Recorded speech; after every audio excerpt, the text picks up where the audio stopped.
everybody. Good morning, Ms. Class. So our lesson today is called Liberty and Justice for All. Life, liberty, and the pursuit of happiness. Where have you heard these words before? Listen again and see if you remember who wrote these words. We hold these truths to be self-evident, that all men are created equal, that they are endowed by their Creator with certain inalienable rights, that among these are life, liberty, and the pursuit of happiness. Who do you think wrote these words? Here's a hint. He's a founding father, a wonderful writer. He lived at Monticello, and he became the third president. If you guessed Thomas Jefferson, you were right. Jefferson wrote them as part of the Declaration of Independence. Remember how the founders felt that they were being treated unfairly by the British? They did not feel that they were being treated equally or the same as the British on the other side of the ocean. The colonists wanted liberty or freedom from the other side of the ocean. What were the British doing that the Americans felt was so unfair? And so when Jefferson sat down to write these famous words, he wanted to make sure that the new American nation would treat its people fairly.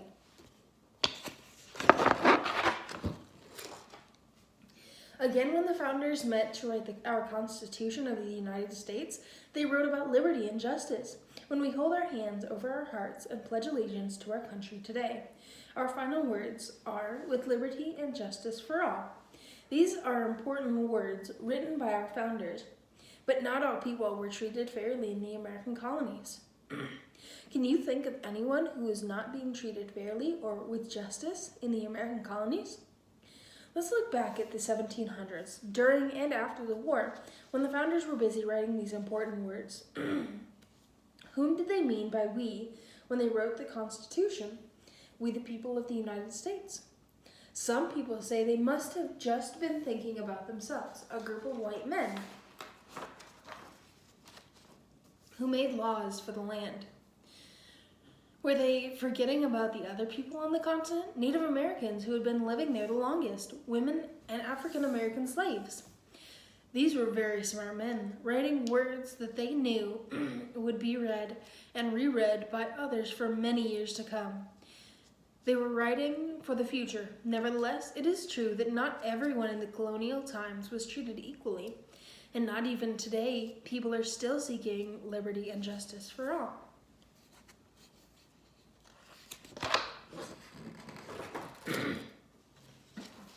During the Revolutionary War, women had different roles than they have today. Although today many women serve in our military and help protect us by fighting in wars, this wasn't the case during the Revolutionary War. Some women wanted to be soldiers, but they were not allowed to join the army. Why do you think they weren't allowed to fight? Do you think that was fair?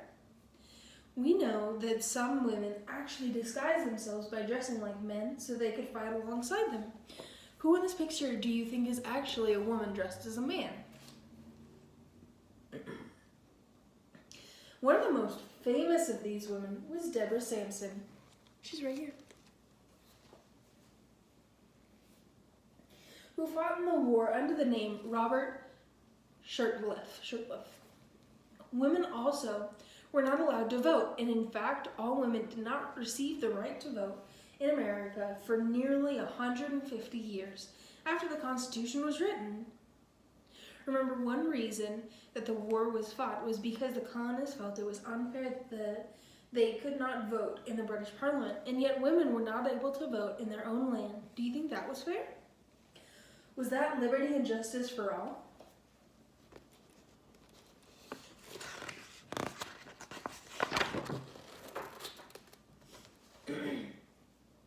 There were many people from Africa who were brought to America as slaves to the colonists. When the colonists decided to fight for their freedom from Great Britain, they themselves were keeping freedom from a large number of African slaves because the slaves did not have the freedom to choose how to live their lives. Slavery was especially common in the South, where huge plantations had large amounts of land to farm, and colonists depended upon the work of slaves. Can you imagine how difficult it was to harvest and pick and crop the cotton shown here in the middle of the summer, too? In New England and the Middle States, slavery started to disappear after the Revolutionary War, but it continued for a long time in the South. where these farms are located. Slaves also were not allowed to vote. Was that liberty and justice for all?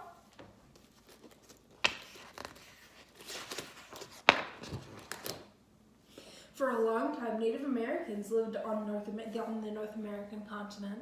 Yet, life for them began changing when the first European explorers arrived hundreds of years before the Revolutionary War.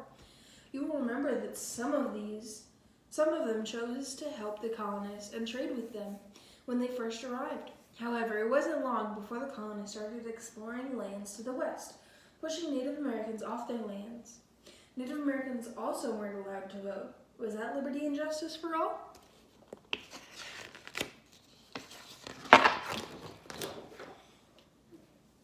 So what do you think? Was the decision of our nation's founders to fight a 6-year war of independence a wise decision? It probably was. The government that they set up 200 years ago has served as a model for the rest of the world ever since.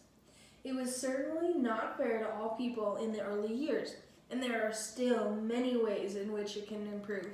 But it is up to us, we the people, to make each day a better day for all of us. After all, liberty and justice have a lot to do with how we treat one another every day. All right, everybody. So there are 2 big words that we talked about in this chapter. What are they? If a woman wanted to fight in battle, what did she have to do? In what ways were women given liberty or justice? In what ways were women not given liberty or justice?